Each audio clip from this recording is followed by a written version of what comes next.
हनुमान् श्रीपदो वायुपुत्रो रुद्रो नघोजरः अमृत्यवीरवीरश्च ग्रामवासो जनाश्रयः धनदो निर्गुणः शूरो वीरो निधिपतिर्मुनिः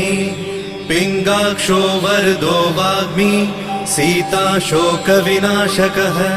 शिवः शर्वः परो व्यक्तो व्यक्तो धराधरः पिङ्गकेशः पिङ्गरोमा श्रुतिगम्यः सनातनः अनादिर्भगवान् देवो विश्वहेतुर्जनाश्रयः आरोग्यकर्ता विश्वेशो विश्वनाथो हरीश्वरः भर्गो रामो रामभक्तः कल्याणप्रकृतिस्थिरः विश्वम्भरो विश्वमूर्तिर्